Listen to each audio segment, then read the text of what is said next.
Millet Marvels, changing the way world eats by Tenali Double Horse.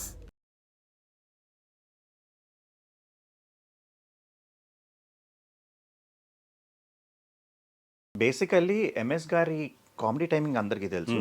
చాలా తక్కువ మందికి అంటే ఆయన కలిసిన వాళ్ళకే చాలా బాగా తెలుస్తుంది ఏంటంటే ఆన్ స్పాట్ ద డైలాగ్స్ మార్చటం కానీ the way he writes I mean he's so sensible. ఆయనతో journey I just wanted to understand how was it. MS garu మనకు కమెడియన్గా అండ్ టైమింగ్ వల్ల అందరికీ తెలుసు, కానీ is a very good writer. Basically మంచి రైటరు, ఇమ్మెన్స్ నాలెడ్జ్ ఉంది ఆయనకి సబ్జెక్ట్ మీద, కానీ తెలుగు భాష మీద అవ్వచ్చు, మన so called maximum all the stories of our mythology అవ్వచ్చు, ఏదన్నా సరే ఇమ్మెన్స్ నాలెడ్జ్ ఉంది. దాంతో ఏంటంటే for him to become a writer is very easy. So ఆయనకంటూ ఆయన ఏదో ఒకటి క్రియేట్ చేసేవారు. So even most of the కేసెస్లో షూట్లోకి వెళ్తే ఎంఎస్ గారు అవ్వచ్చు, బ్రహ్మానంద గారు అప్పట్లో all the senior comedians and all paper మీద ఉన్న స్క్రిప్ట్ కంటే వాళ్ళు ఇంప్రూవైజ్ చేసే స్క్రిప్ట్ ఇంకా చాలా బాగుండేది. ఎగ్జాక్ట్లీ. అండ్ డెఫినెట్లీ కొడుకు జర్నీ వాజ్ లైక్ ఇంకొంచెం మీకు బాగా హైప్ ఇచ్చింది అనుకుంటాను. ఇన్ఫ్యాక్ట్ ఎంఎస్ గారు వల్ల ఈరోజు who ever I'm Ravi Varma is all because of him, because my actual name is Santosh. దాని రవి వర్మ కింద మార్చింది ఆయన. సో అక్కడి నుంచి ఇండస్ట్రీలో అన్ని సినిమాలు ఇదే పేరుతో కంటిన్యూ అయ్యాను. కరెక్ట్ పాయింట్ ఎత్తో. యా, రవివర్మ, రవివర్మ అడ్డూరి, లైక్ బాబీ ఇంకో పేరు మర్చిపోయారు. బాబీ ఇంకా అందులో మనం ఇంట్లో పిలుచుకుంటాం, అది పెద్దగా పర్వాలేదు కానీ అట్లీస్ట్ అంటే ఈ వర్మాస్ కన్ఫ్యూజను, రవివర్మ కన్ఫ్యూజను, నిన్ను చెక్ చేస్తుంటే యునో మనకి వేరే వర్మ రవివర్మ తనున్నారు కదా, తను రావటం, there a whole lot of a confusion with your name. ఇది నీకు ఎప్పుడైనా అసలు ప్రాబ్లం అనిపించిందా? నాకైతే చాలాసార్లు అనిపించింది. నీకు అనిపించింది అసలు ఎప్పుడైనా? ప్రాబ్లం అన్నది ఎప్పుడూ ఉంది. ఐ కీప్ గెటింగ్ వేరే రోడ్ కాల్స్ వస్తూ ఉంటుంది. ఇప్పుడు ఏ రేంజ్ వరకు వెళ్ళిపోయిందంటే ఫైట్ మాస్టర్ రవివర్మ గారి కాల్స్ కూడా నాకు రావడం మొదలుపెట్టినాయి. దేవుడా. ఇంకా ఎందుకంటే ఏం చెప్తాం, ఇంకొక ఆయన మిగిలిపోయారు డిఓపి రవివర్మన్ గారు, ఆయన కాల్ కూడా వచ్చేస్తే సరిపోతుంది ఇంకా. సో ఒకసారి సాంగ్ గురించి వచ్చింది, సార్ మీరు సింగర్ రవివర్మ గారు కదా అని కాల్ చేసి. ఓహో, అక్కడి నుంచి కూడా వచ్చిందా? ఓకే, ఒక పాట పాడి. ఇది ఈ ఫైట్ మాస్టర్ అయితే మాత్రం ముంబై నుంచి చాలా కాల్స్ వస్తూ ఉంటాయి. They get to my social media నుంచి నా కాంటాక్ట్ చేసి. And you again reach him? No. Okay.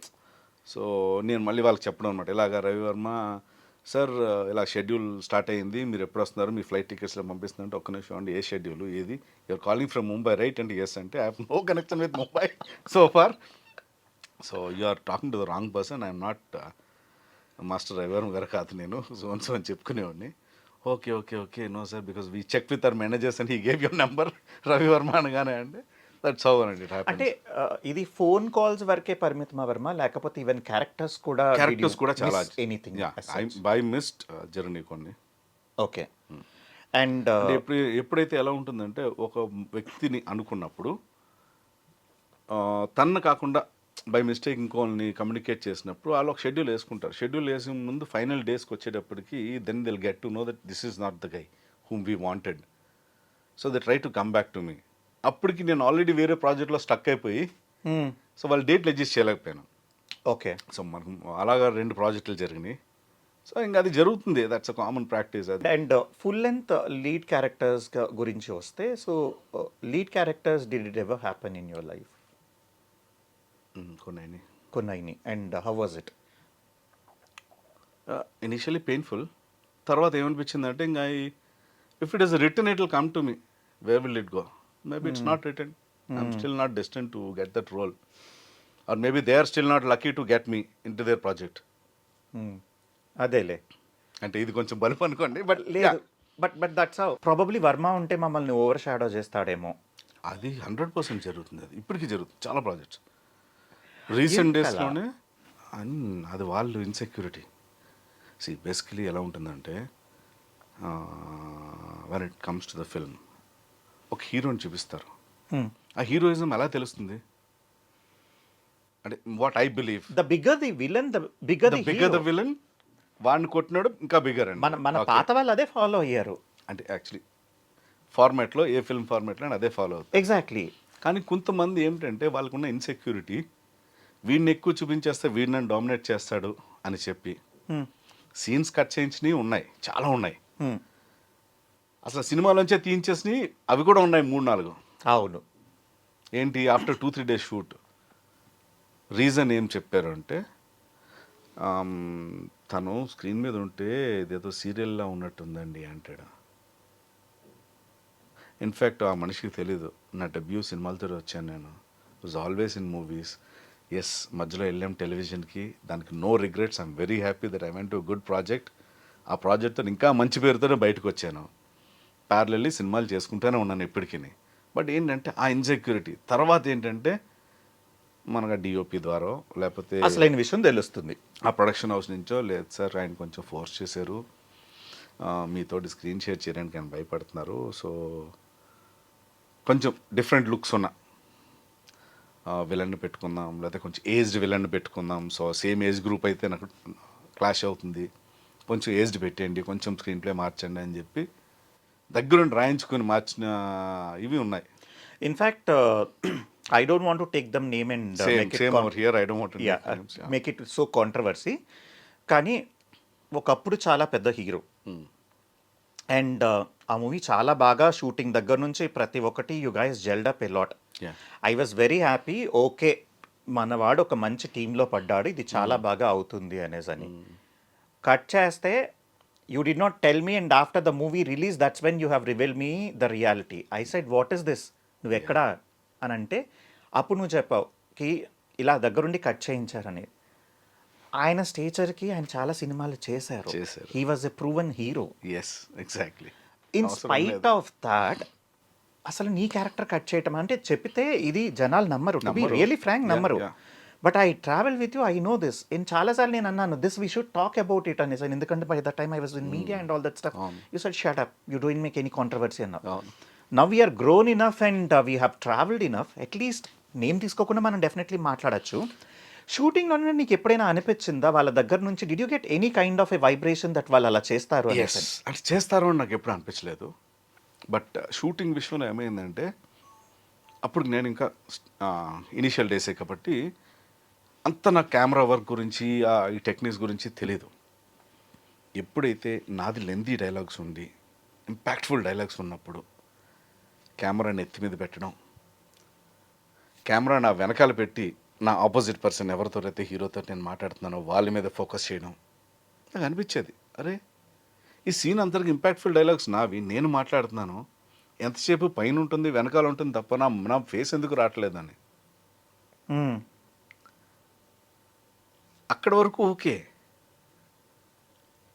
మొత్తం ఆల్మోస్ట్ సినిమా అయిపోయింది, గుమ్మడికాయ కొట్టేసి స్టేజ్ వచ్చింది, ఇంకో వారం రోజుల్లో ఇంకో సాంగ్ ఏదో ఉంది, అందరికి గుమ్మడికాయ కొడుతున్నారు. మళ్ళీ నాకు తెలియకుండా దొంగచాటుగా రీషూట్లు జరిగినాయి, అన్నీ జరిగినాయి. దాని తర్వాత మళ్ళీ డబ్బింగ్ అన్నారు, మళ్ళీ నో కాల్.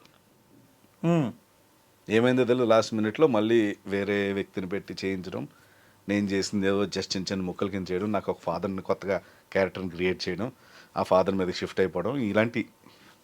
అంటే ఇది ఎండ్ ఆఫ్ ది డే ఏమైందంటే ఇలాగా లాస్ట్ మినిట్ చేంజెస్ చేసినందుకు అన్ఫార్చునేట్గా సినిమా కూడా ఆడలేదు. అంటే ఇక్కడ ఈ టాపిక్ నేను ఎత్తాల్సిన విషయం ఎందుకు వచ్చిందంటే వర్మ, ఆ ప్రాజెక్ట్ కోసమని there were very good 2-3 projects what you have missed because you have promise them. హీరోలకి 3 సినిమాలు హీరోగా వదిలేసుకుని అండ్ సినిమాలో ఒక విలన్గా అనుకుని, అండ్ ప్రతి ఒక్క ఆర్టిస్టు వస్తాడు, వచ్చిన తర్వాత చాలా కాంప్రమైజులు చేస్తారు. అందులో financial compromises must and should, no matter whatever. ఒక మనకుండే కమిట్మెంట్స్ని మనం రీచ్ అవ్వాలంటే financial requirement is very much needed. దీనివల్ల అవి మిస్ అయ్యేటప్పటికి I was very much upset. నాకు మేజర్గా నాకు కోపం అదొచ్చింది. సరే పోయింది, whatever it is, at least ఇందులో ఉంటే మనకి డబ్బులైనా వచ్చేవి అండ్ ఇంకా వెల్ గుడ్ రికగ్నిషన్ అయినా వచ్చేది. హీరోకి చేసేవాళ్ళం కదా 3 సినిమాలు. పెద్దవంశీ గారికి చేసినట్టున్నావు కదా నువ్వు? పెద్దవంశీ గారు చేశాను. అదే కదా, పెద్దవంశీ గారు చేసావు నువ్వు? చేశాను. Fashion designer. Right, fashion designer చేసావు. Right, okay. How was the experience with him? Super. పెద్దవంశీ గారితోటి అంటే నా అదృష్టం ఏంటంటే నన్ను డే 1 నుంచి తన కొడుకుని చూసుకున్నట్టు చూసుకున్నారు. సో మా షెడ్యూల్ ఎలా ఉండేదంటే వంశీ గారితో, వంశీ గారు హీస్ ఫౌండ్ ఆఫ్ ఫుడ్. ఎక్కడ ఏ టేస్టీ ఫుడ్ ఉంటుందో అవన్నీ ఆయన టెస్ట్ చేసేస్తారు అన్నమాట. సో మా షెడ్యూల్ స్టార్ట్ అయితే కాల్ వచ్చేది, ఆయనకంటే ముందు మేము రెడీ అయిపోయి ఉండాలి. And you're also foodie. Good food what I mean is yeah. So shoot కంటే వెళ్ళే ముందు వీస్ టు ట్రావెల్ ఎక్కడో ఒక 20-30 కిలోమీటర్ల అవతల వెళ్ళి అక్కడ టిఫిన్ తిని అక్కడి నుంచి షూటింగ్ వచ్చేవాళ్ళం. అంటే నాకు ఆయనతో అంతా ఎవ్రీథింగ్ స్మూత్ అండ్ హ్యాపీ. ఆయన ఇచ్చిన ఇన్పుట్ కానీ లేకపోతే ఒక కాంప్లిమెంట్ కానీ, do you remember anything as such? నీకేం చెప్పక్కలేదురా, నువ్వు చేసుకెళ్ళిపోతావులే అన్నారు. అదొకటే చాలా నేను అడిగేవాడిని, చాలా గురుగారు నాకు కొంచెం ఈ మాండలికం కానీ ఈ యాసలో కానీ కొంచెం చెప్పండి గురుగారు, అలా చేయమంటారంటే నీకు అక్కర్లేదురా, నువ్వు చేసుకెళ్ళిపో అంతే. అండ్ వంశీ గారితో ట్రావెల్ అయ్యావు? లేదు, వంశీ గారితో. కృష్ణ బట్ వంశీ గారితోటి. ఐ థింక్ ఏదైనా అప్రెంటిస్ వర్క్ లాంటిది ఎక్కడో యు మెట్ వంశీ గారు అనేసి. వంశీ గారిని కలిశాను సినిమా ఒక ఆడిషన్లో. వర్క్ షాప్ ఏదో జరిగినట్టు గుర్తు కదా? వర్క్ షాప్ కదా, ఆడిషన్ జరిగింది. ఆడిషన్లో ఇట్ డిడ్ంట్ వర్క్అవుట్. ఆయనకి అంటే నా స్టార్టింగ్ డేస్ ఆఫ్ ఇది కదా, నా తెలుగు అంతా ఆయనకి నచ్చగా, ఏంట్రా తెలుగు కూడా సరిగ్గా మాట్లాడడం రావట్లేదు అండ్ మోర్ డ్రామా బ్యాక్గ్రౌండ్ ఎక్కువ ఆయనకి కావాలి. He is more theatre kind of an person. నేను అన్నాను, సార్ ఇది రవివర్మ సార్, మీరు ఇచ్చిన క్యారెక్టర్లు అలా ఉండడు రవివర్మ ఇలా బయట ఇలాగే మాట్లాడతాడు, ఇలాగే ఉంటాడు సార్, మీరు ఒక క్యారెక్టర్ చెప్పండి, దాన్ని బట్టి నేను దాంట్లో మోల్డ్ అయిపోతాను అన్నాను. ఆయనకి ఏ కౌంటర్ వేసావు? అంటే వర్కౌట్ అవ్వలేదు మాకు, సినిమా కంప్లీట్గా వర్కౌట్ అవ్వలేదు.